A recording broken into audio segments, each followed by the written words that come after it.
A continuación, desde Séptimo TV, el repaso del estudio semanal.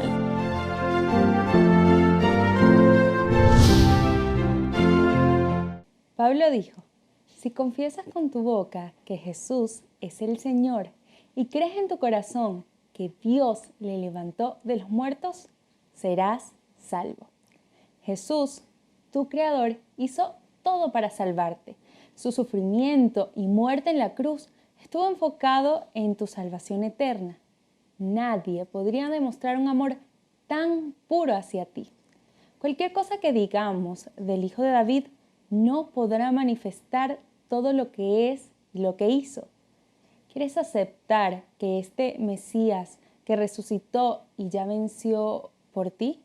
Entonces estudia con nosotros los últimos capítulos de la vida de Jesús en este mundo, en la lección 13 de Escuela Sabática titulada Crucificado y Resucitado. Bienvenido a un nuevo estudio acerca de la Biblia. Hoy vamos a entender la importancia del sacrificio sustitutorio que hizo Cristo por cada uno de nosotros. Vamos a entender también por qué era importante su resurrección y además de esto la comisión evangélica que nos dejó a cada uno de los que aceptamos su mensaje. Y para eso nos estará acompañando nuestro hermano Armando Madrid, que en estos momentos nos va a dirigir en oración. Oramos. Amante Padre, que tu morada es en el cielo, santificado sea tu nombre para siempre. En esta hora, Señor, te rogamos que tu bendición sea derramada en cada uno de nosotros.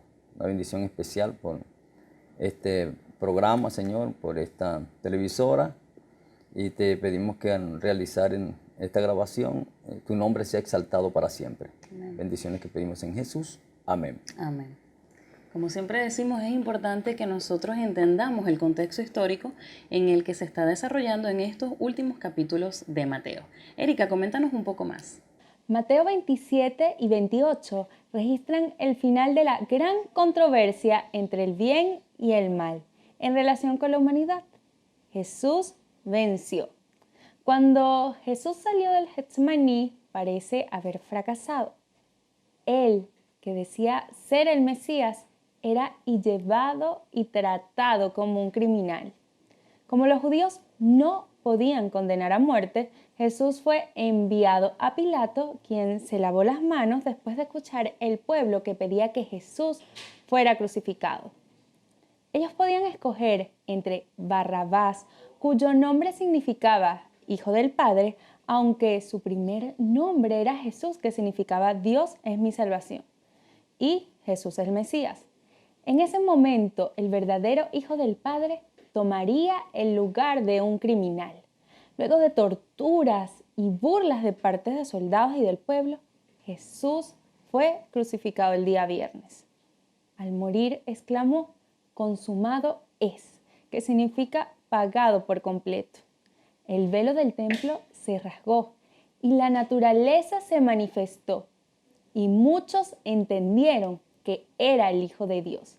De esta manera, el ser humano fue reconciliado con Dios, y el día domingo, Jesús resucitó. Los diferentes datos de los evangelios muestran detalles que ayudan a comprender que su resurrección fue física, fue real.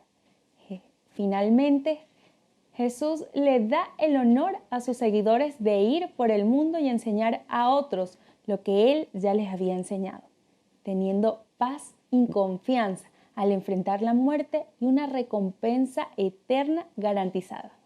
¿Quién más podría desear algo más? Todo parecía indicar que Jesús había perdido el control de la situación, pero nosotros sabemos que no era así. Jesús estaba al completo control de todos los sucesos que estaban ocurriendo. Barrabás quería una liberación política. Ellos querían que ya el gobierno o el Imperio Romano dejara de reinar sobre ellos y por eso él buscaba tener disturbios en las ciudades, por eso buscaba los levantamientos políticos o incluso la desobediencia civil. Sin embargo, lo que Jesús quería hacer era tal vez un tipo de revolución espiritual dentro de cada persona, algo que los llevara a ellos a arrepentirse y a tener una vida totalmente transformada. Hermano, ¿qué impulsó a los diversos grupos que vemos a apoyar tanto a Jesús como a Barrabás? ¿Y qué nos muestra esto además de los grupos que siempre hay, ¿no? Como que grupos que apoyan el bien y otros que apoyan el mal. Sí, bueno, sabes que en esta pregunta que mencionas sobre por qué estos dos tipos de grupos, uno que apoyó o decidió por Jesús y otro que decidió por Barrabás, la Escritura menciona que en el capítulo 27 del libro de San Mateo, en el versículo 20, dice que los principales sacerdotes y los ancianos habían persuadido a la multitud para que Jesús fuese muerto y Barrabás fuese suelto o liberado de la condena. Entonces la persuasión tiene que ver con esto, pero esto tiene que ver entonces con un poder de elección, según esa persuasión. Y en este poder de elección es a quién entonces cada persona toma la decisión de elegir. Unos eligieron a Barrabás y el que elige a Barrabás eligió a Satanás prácticamente. Exacto. Y el que elige a Jesús, entonces toma la decisión de elegir la vida eterna, porque en Jesús hay vida eterna. Y por eso es que al fin de todo un grupo tomará la decisión de elegir para muerte y otro de elegir para vida. En este caso ya vimos allí en ese versículo 20 del capítulo 27 del libro de San Mateo, que este grupo ya estaba persuadido, la gran mayoría de paso. Exacto. Y como la gran mayoría tomó esta decisión de elegir por Barrabás, entonces por eso ellos dijeron esas frases cuando Pilato les decía, ¿a quién queréis que os suelte? Ellos entonces decidieron que Jesús fuese crucificado y que Barrabás fuese suelto. Sí, muchas veces yo creo que también la presión social de ver lo que hace la mayoría. Muchas veces también pensamos que lo que hace la mayoría es lo correcto, pero nos damos cuenta que no siempre es así. Podemos estar haciendo lo que hace la mayoría y hacer las cosas mal, ¿verdad? Sí. Y cuando dejamos, como usted dice también, como que el enemigo deje esa semilla en nosotros y nosotros le vamos dando tal vez cabida a esa semilla y vamos reproduciendo, entonces, ¿qué decisión terminamos tomando? Pues una decisión que al final de cuentas nos va a afectar a nosotros, porque vemos que ellos fueron afectados, ¿no? Sí, porque el que toma la decisión de elegir al enemigo, por supuesto que va a ser afectado porque va a tener muerte eterna. Exacto. ¿Sabe que Jesús dijo esto en Mateo 12:30? En una ocasión él dijo allí, el que no es conmigo, contra mí es, y el que conmigo no recoge desparrama. O sea que las mentes de las personas las gobierna o el enemigo de Dios, que es Satanás, o las gobierna Cristo Jesús. Pero va a depender de tu elección. ¿A quién eliges tú? Yo aconsejo a las personas, a todo ser humano, esta ciudad guayacitana, todos los que nos están escuchando en este programa, que están mirando este programa, quiero decirle que tomen la decisión de elegir por Cristo Jesús, porque Amén. El que elige a Jesús tiene la vida. Así es. Hay varios detalles también que vemos, ¿no? de esta parte de Mateo, estos eventos finales, y es acerca de lo que soñó la esposa de Pilato, que cuando le dice a él, mira, no, libéralo porque he soñado ciertas cosas y este hombre es inocente. También vemos el lavamiento de las manos, ¿no? de Pilato, como diciendo, yo no me voy a meter en la decisión que ustedes están tomando, ¿no? El pueblo. Vemos también a estas personas gritando y diciendo que sus hijos serían responsables de la muerte de Jesús y ellos. Entonces, todas estas cosas nos hacen pensar en algo. ¿Será que nosotros como seres humanos solemos, hermanos, tener tal vez esa tendencia más a buscar las tinieblas que a buscar la luz? Sí, en realidad el ser humano tiene la tendencia a buscar más las tinieblas que la luz, porque el mismo Jesús lo dijo en el libro de San Juan, capítulo 3, versículo 19. Cuando él dijo allí que la condenación es esta, que la luz vino al mundo, pero los hombres amaron más las tinieblas que a la luz, porque sus obras eran malas. ¿Sabe que cuando Adán y Eva cayeron en el pecado, entonces los seres humanos todos nacemos con tendencia al pecado? Es decir, que tenemos una naturaleza pecaminosa. Y por eso es que al ser humano le gusta más lo que es malo que lo que es bueno. ¿Por qué? Porque tiene esa naturaleza innata, nace con esa naturaleza. Todo ser humano nace como pecador en este reino. Entonces, la persona lo que más le agrada y más le gusta es eso. Por eso precisamente Jesús dijo esa palabra que acabo de mencionar allí y que dice la Sagrada Escritura en el libro de San Juan, capítulo 3, versículo 19. Los hombres prefirieron lo malo. Sí. Por supuesto, también hay un remanente, hay un grupo que siempre va a tomar la decisión o el poder de elección de seguir a Cristo Jesús. Y ojalá que nosotros podamos estar en ese grupo, ¿no? Que decide seguir a Jesús, pase lo que pase, porque Él va a ir abriendo entonces las puertas y nos va a demostrar que nuestra decisión fue acertada cuando obviamente decidimos seguirlo a Él. Erika nos va a comentar algo que hizo Jesús por cada uno de nosotros, hermano. Esa sustitución, algo que nosotros debíamos enfrentar, pero que Jesús pagó por cada uno de nosotros. Coméntanos un poco más, Erika. Amigos, Mateo 27, 43 al 46 dice que después de que los soldados se burlaron de él, otros decían, confío en Dios, entonces, que Dios lo rescate ahora si los quiere. Pues dijo, yo soy el Hijo de Dios. Hasta los revolucionarios que están crucificados con Jesús se burlaron de él de la misma manera. Al mediodía, la tierra se llenó de oscuridad hasta las 3 de la tarde. A eso de las 3 de la tarde, Jesús clamó en voz fuerte, Dios mío, ¿por qué me has abandonado? Y en Mateo 27, 50 nos dice, entonces Jesús volvió a gritar y entregó su espíritu. Ese día viernes Jesús murió para dar su vida por nosotros. Él pagó el precio de los pecados de la humanidad. Entregó su vida por cada uno de nosotros. Para asegurarse que Jesús había muerto, un soldado tomó su lanza y atravesó el costado de él. De allí salió sangre y agua. Y esto precisamente iba a confirmar lo que decía la profecía, que no sería quebrado un hueso suyo, es decir, de Jesús. Y también otra escritura que dice, mirarán al que traspasaron.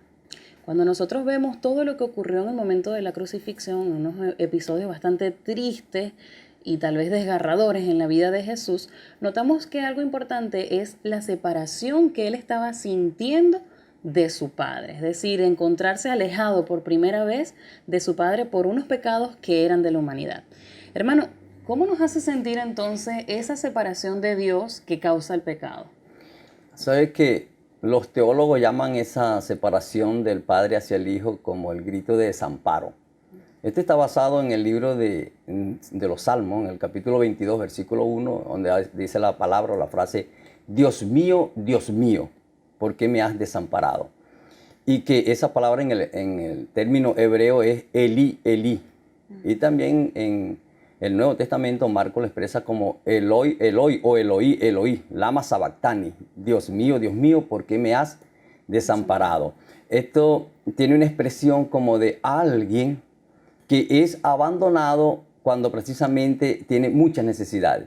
Y Cristo Jesús en ese momento había sentido la separación del Padre por causa del pecado de la humanidad. Cristo Jesús cargó con nuestros pecados para librarnos, para salvarnos, y esto da a entender que Dios el Padre toma muy en serio el pecado. Sí. Ni a su propio Hijo le escatimó. O sea que a su propio Hijo, Cristo Jesús, por causa del pecado, dice que la ira del Padre cayó sobre él y como abandonándolo. Porque Dios no compagina con el pecado, no considera, o mejor dicho, podríamos decir que Dios al pecado lo toma muy en serio y le da su pago. Y la paga del pecado es la muerte. Por eso Cristo Jesús murió por nosotros. Así es. Y qué bonito que tenemos la esperanza, ¿no?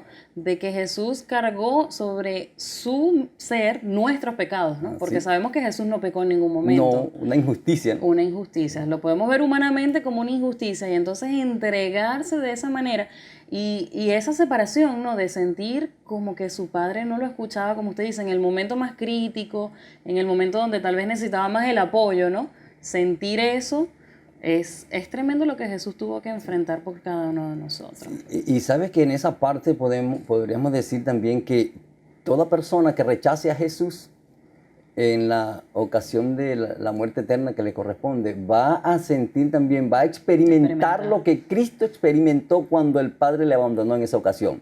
O sea que la persona que rechace a Jesús en la ocasión de la segunda muerte que va a enfrentar, entonces va a sentir el lloro y el crujir de dientes porque tiene que enfrentar el desamparo de Dios y por lo tanto tiene que enfrentar la muerte eterna. Tremendo, Así ¿no? que es recomendable aceptar a Cristo Jesús. Sí, amén. Que esa sea siempre nuestra mejor elección, ¿verdad?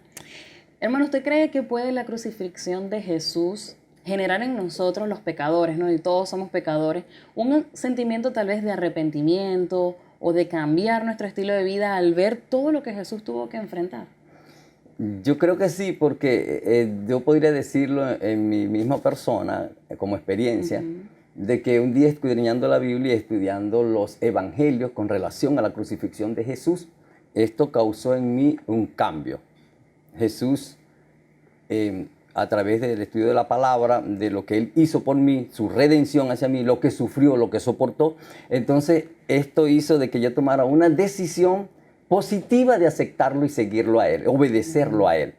Las personas que miran a Jesús, observan a Jesús, se centran en Jesús o se centran en Jesús, entonces la palabra de Dios tiene poder para que esto pueda despertar en la persona un sentimiento positivo de aceptarlo y seguirlo.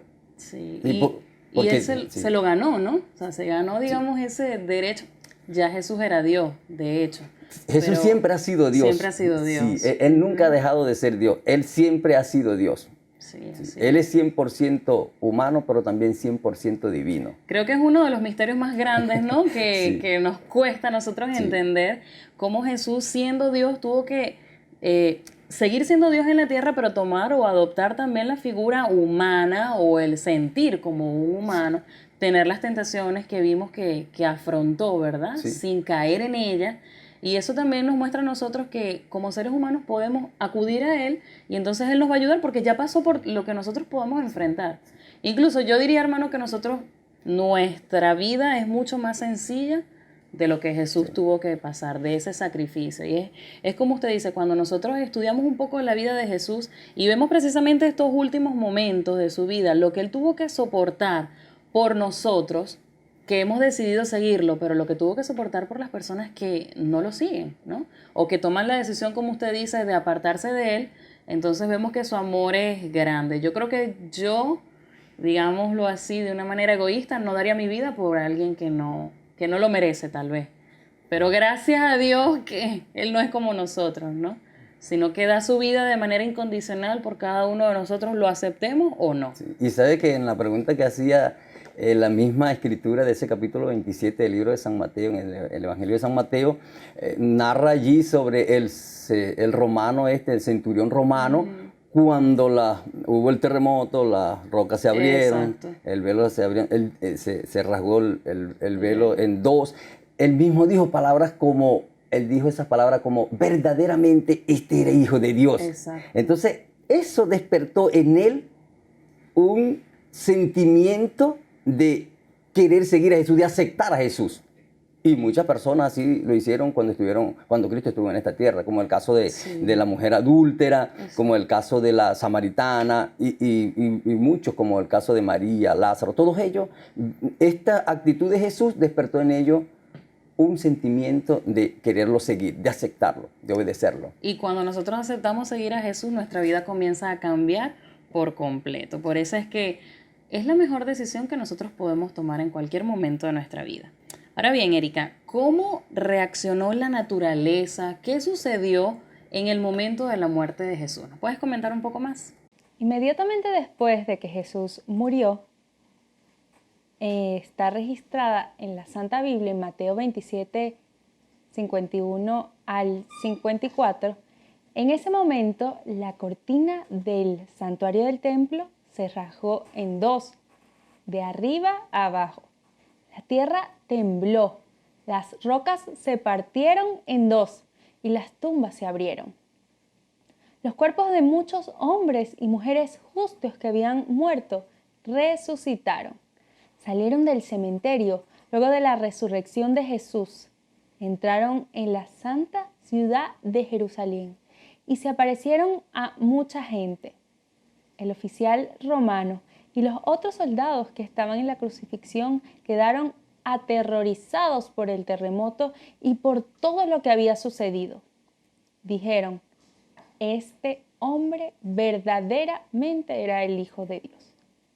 El velo del templo se rasgó de arriba abajo, indicando que tendrían acceso directo a la presencia de Dios por medio de Cristo. El templo ya no era un lugar santo, nada más era eso, un lugar. De hecho, en el año 70 después de Cristo fue destruido. Los soldados que estaban presentes entendieron que Jesús era el Mesías. Jesús colgó de la cruz durante 6 horas. Pero es sorprendente que durante 3 horas, es decir, desde las 9 de la mañana hasta aproximadamente las 12 del mediodía, Jesús continuaba haciendo su misión. Hizo que su madre encontrara un refugio terrenal en uno de sus discípulos. También hizo que el ladrón, uno de los ladrones que al conversar con él se arrepintió, pudiera también encontrar un método de la salvación, es decir, por medio de la fe en él, en Jesús. Es decir, que transcurriendo esas 3 horas, él seguía cumpliendo su misión en la tierra antes de morir.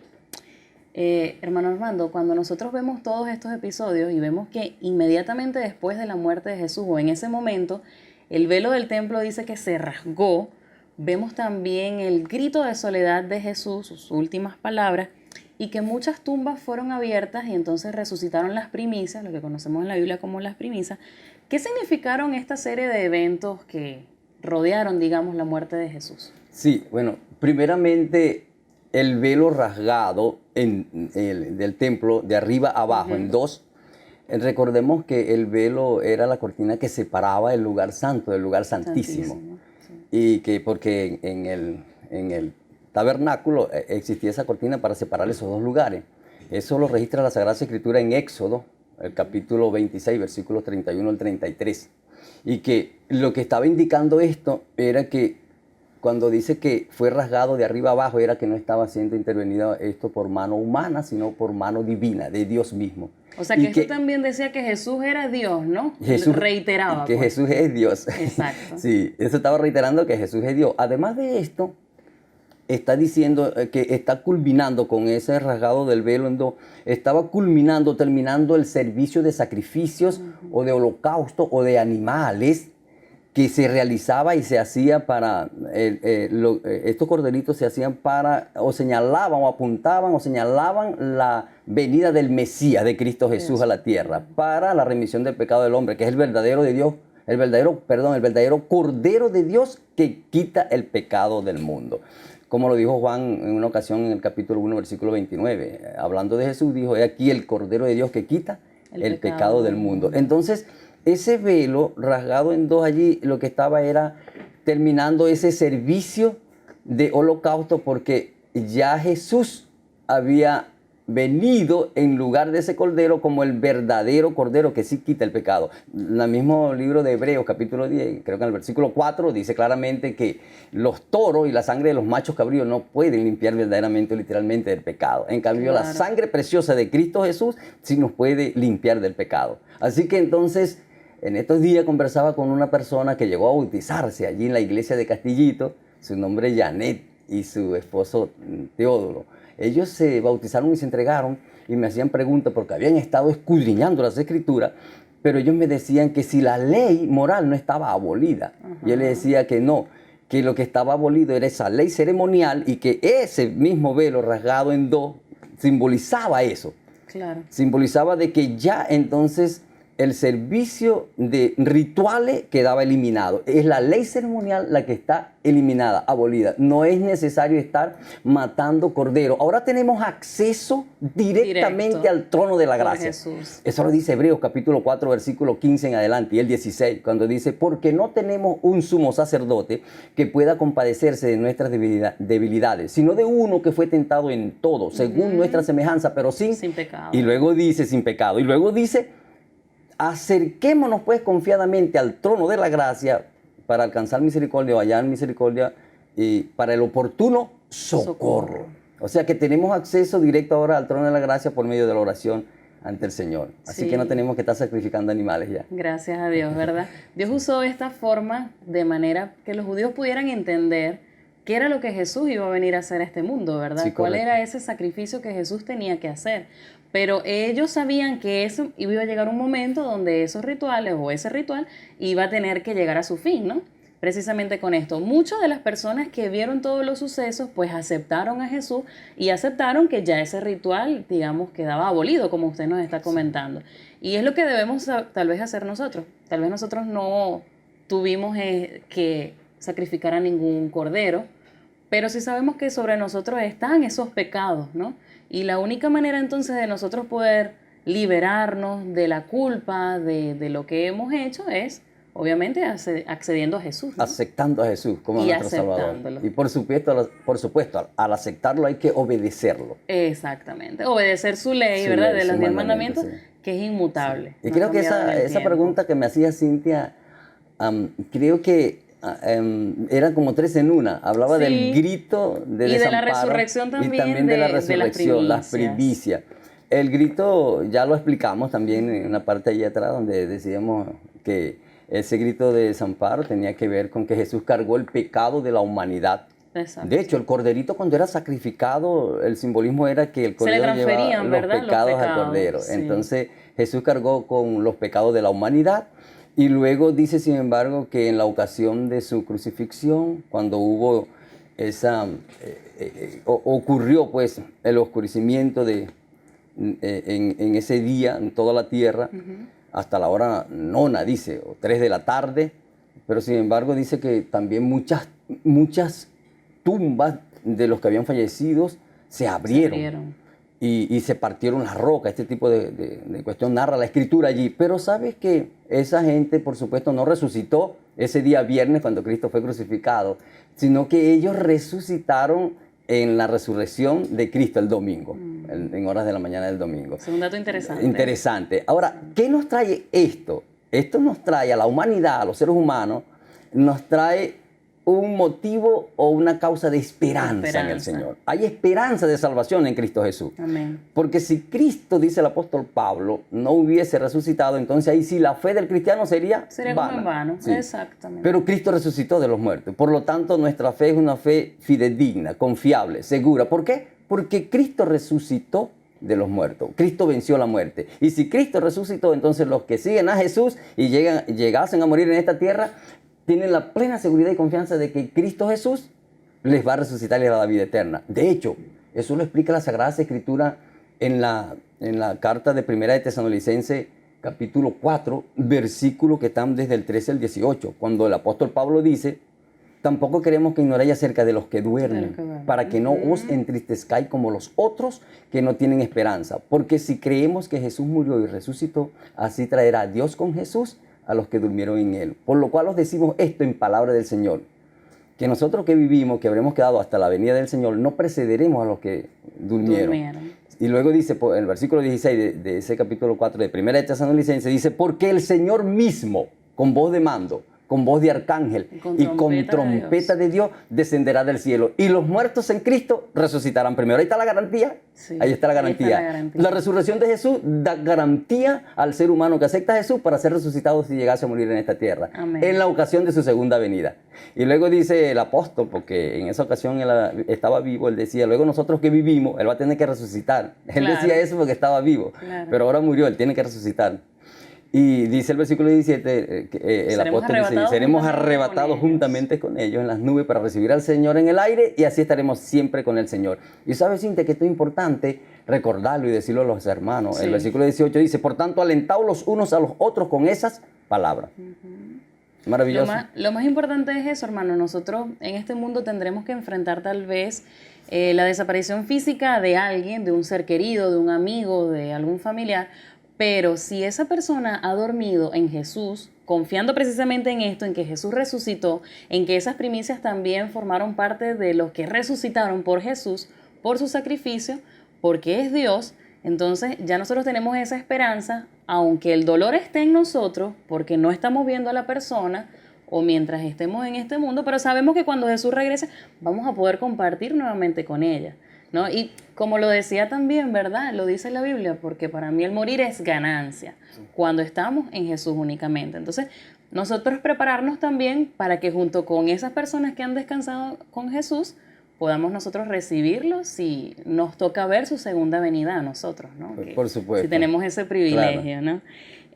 Bueno, Erika nos va a comentar un poco el texto de memoria que está muy relacionado también con la autoridad que se le dio a Jesús para, digamos, tener la potestad de todo y también con la comisión evangélica que Jesús nos dejó. Erika, coméntanos.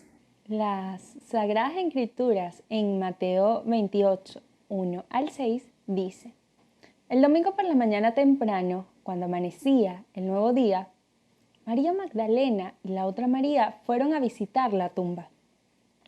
De repente se produjo un gran terremoto, pues un ángel del Señor descendió del cielo, corrió la piedra a un lado y se sentó sobre ella.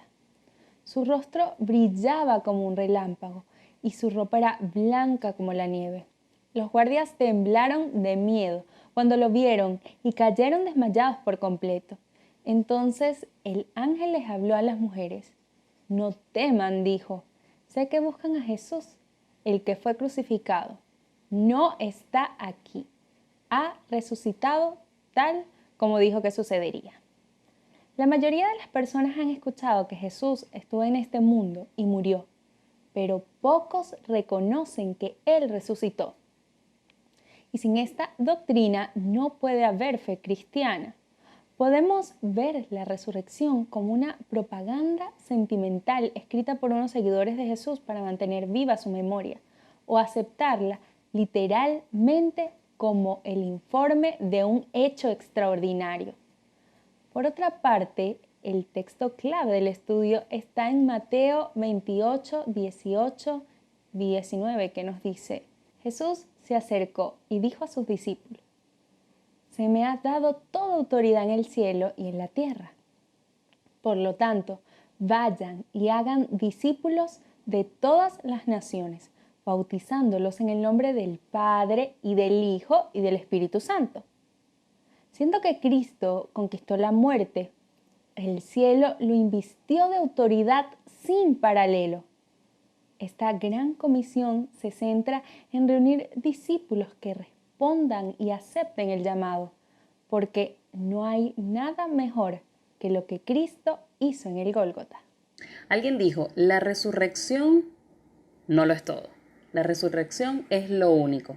Y tiene mucha verdad esta frase, ya que si Jesús no hubiese resucitado, pues entonces nuestra fe en Él sería algo vano. No tendríamos entonces la esperanza de que nosotros también vamos a resucitar y que no vamos a tener que ver la muerte eterna. Hermano, ¿en qué sentido la resurrección de Jesús lo calificó de recibir toda la potestad? Y cómo vemos también que esta potestad está relacionada con la comisión evangélica que nos dejó. Sí, Cintia, sabes que el sentido en que lo vemos acá en el plano, un sentido espiritual. La Escritura dice que Jesús le había dado instrucción a los 11 para que fueran a Galilea para reunirse con ellos allí. Y cuando se encontraron con Jesús, entonces dice que le adoraron, pero algunos dudaban. Y luego el versículo 18, Jesús les dice esas palabras, como de otra manera: ¿por qué dudan? Si a mí todo poder y toda potestad me es dado en el cielo y en la tierra. Y potestad es poder. Y eso lo dice el versículo 18 de ese capítulo 28 del libro de San Mateo. Entonces a Jesús se le da ese poder, esa autoridad, porque venció la muerte, resucitó de los muertos. Cumplió la misión que el Padre le había encargado, murió en lugar del pecador. Y como cumplió esa misión que el Padre le dio, entonces Jesús recibe ese investimiento como Rey de Reyes y Señor de Señores, recibiendo toda autoridad, todo poder. Y por supuesto, cuando el Señor les dijo esas palabras, luego le dio unas instrucciones a ellos, pues, de lo que debían hacer. Y ellos debían obedecer a Jesús, porque después de todo Jesús es el que tiene el poder. Sí, me llama la atención esto que está comentando, porque nosotros sabemos que Jesús tenía toda la autoridad en el cielo, ¿verdad? Pero Adán tenía la autoridad aquí en la tierra, pero Adán la había perdido, ¿verdad? Correcto. Cuando pecó, obviamente. Entonces, al Jesús sustituir lo que, digamos, Adán había perdido, y al morir entonces por esos pecados, no solo los de Adán, sino los de toda la humanidad, estaba recuperando esa potestad o esa autoridad también aquí en la tierra que había quedado en manos de Satanás, pues de su enemigo. Entonces es clave lo que nos está diciendo, Jesús ahora entonces es tanto Rey o Señor o Dios, ¿verdad? Del cielo, Y de la pero tierra. también aquí en la tierra. Es interesante que lo conozcamos y que entendamos también ese punto. Sí, es importante allí en esa parte que en verdad Dios había puesto a Adán como ese administrador, pues, Exactamente. en el Edén. Y entonces por eso es que el mismo diablo se le llama príncipe de este mundo. Es decir, tiene un cierto poder. Y Tiene tanto así cierto que lo poder. tiene que en las tentaciones a Jesús, el diablo le dijo, todo esto te daré si postrado me adorares. Como que si eso fuera de él y eso no era de él, eso No es era de de Dios, él, de Jesús mismo. Y Jesús Sí, recuperó correcto. porque precisamente la paga, ¿verdad?, del pecado era la muerte y Él Jesús venció y saldó la saldó deuda, la deuda la penalidad, eso es correcto. por cada uno de nosotros Así que ahí rescató todo, el poder en el cielo y en la tierra. y en la tierra. Hermano, ahora Jesús entonces nos da a nosotros un honor y el honor es de ir a predicarles a otros o a contarles las buenas nuevas de que Jesús vino a este mundo, que murió, que resucitó y que así como Él resucitó, pues entonces ellos también resucitarán o heredarán la vida eterna porque es por toda la eternidad precisamente. Ahora bien, ¿cuál debe ser nuestro mayor motivador a la hora de nosotros enfrentar esta gran comisión? Porque Jesús, como usted lo dice, les dijo, no vayan y prediquen a todos Sí. la buena noticia. ¿Cuál es el motivador? Que vemos la condición de las almas que se pierden, es decir, de las personas que no conocen de Jesús, o el motivador debe ser el abundante amor que vemos de Jesús como Redentor. Sí. Bueno, sabes que en esas dos preguntas la segunda es la opción correcta. Porque el motivador de un ser humano que predica el Evangelio, que sigue a Jesús o el mandato divino o que cumple la gran comisión, su mayor motivador debe ser el amor por lo que Cristo hizo por nosotros.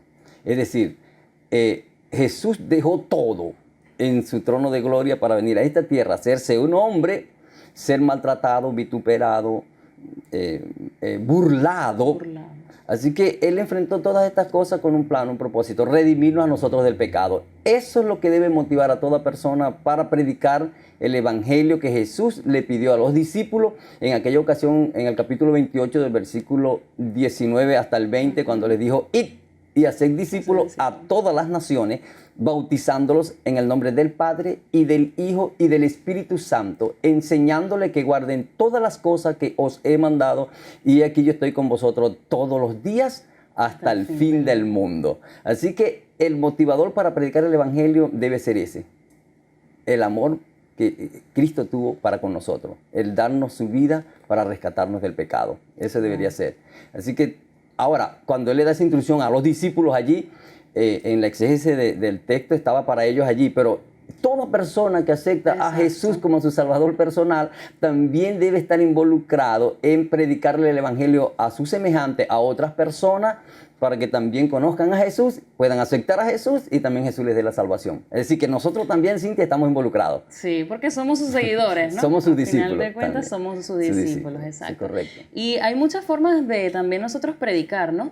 Debemos hablar y decirle a las personas, primero lo que Jesús ha hecho por nosotros, que creo que es lo más importante, sentir esa relación íntima que tenemos nosotros con Jesús y por eso decirles, mira, si Jesús ha hecho esto por mí, ¿qué no puede hacer por ti, no? Por supuesto. Muchísimas cosas. También con nuestro ejemplo nosotros podemos comentarles a otros sin decir nada. Es una manera, ¿verdad?, de que nuestro ejemplo, ese arrepentimiento, ese cambio en el estilo de vida que tenemos puede también hablar por sí solo. Hay muchas maneras, ¿no? El estilo de vida es importante, interesante. Sí. O sea, más tiene que ver la acción de las personas que las palabras mismas. Palabras, sí. sí. Porque la persona, tu testimonio va a hacer que muchos lleguen, inclusive sin tú predicarles y hablarles hablado. Pero con tu testimonio muchas personas pueden aceptar al Señor. Tu estilo de vida, que te ven que eres una persona que no andas, por ejemplo, en la bebida, en la drogadicción, en ese tipo de cosas que dañan a la humanidad, que dañan al ser humano.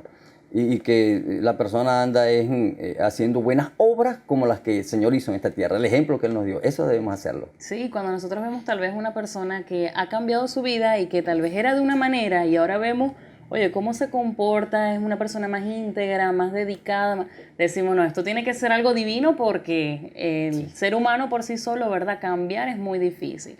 Pero el llamado hoy es para ti, que nos estás viendo, que nos estás escuchando. Si tú te decides el día de hoy a abrir la Biblia, vas a encontrar, sobre todo en el Evangelio de Mateo, toda la vida de Jesús, todo lo que Jesús vino a hacer, a servirte a ti, a librarte de tus pecados, y vas a encontrar la salvación.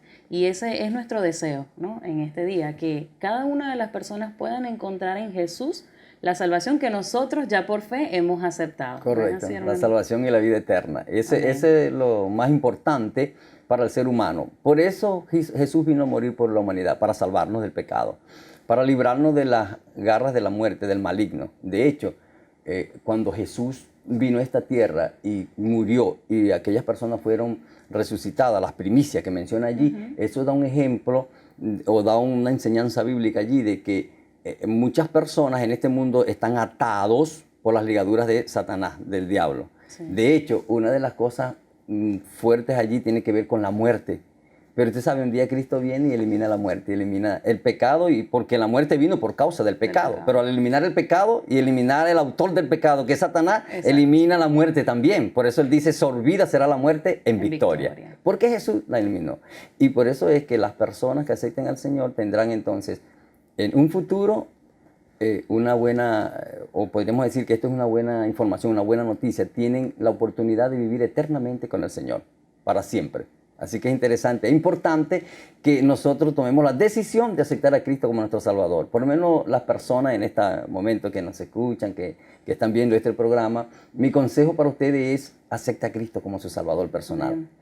Porque la Biblia dice en el libro de Hechos capítulo 4, versículos 11 y 12, este Jesús es la piedra reprobada por vosotros los edificadores, la cual ha venido a ser cabeza del ángulo. Y en ningún otro hay salvación, porque no hay otro nombre bajo el cielo dado a los hombres en que podamos ser salvos, solamente en Cristo Jesús. Sí, no importa qué hagamos hoy, no podremos obtener la salvación, sino única y exclusivamente por creer en que Jesús murió y resucitó. Así que es la invitación para ti hoy. Allí donde están, ya para despedir, los invito a tener una oración. Oremos. Señor, te damos gracias porque sabemos que tu sacrificio en la cruz no fue en vano.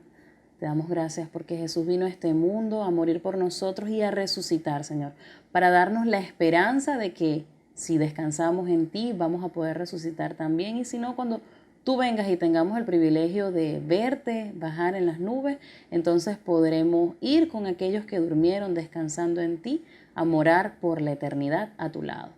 Te pido que tu Espíritu Santo pueda dirigirnos y acompañarnos mientras estemos viviendo los últimos episodios de este mundo, y que la esperanza en ti, Señor, pueda hacernos levantar cada día también para ir y comentar a otros de las grandes maravillas que tú has hecho en nuestra vida. Ayúdanos siempre a entender que lejos de ti no somos nada, Señor. Todas estas cosas te las pedimos y te las agradecemos también en Cristo Jesús. Amén. Amén.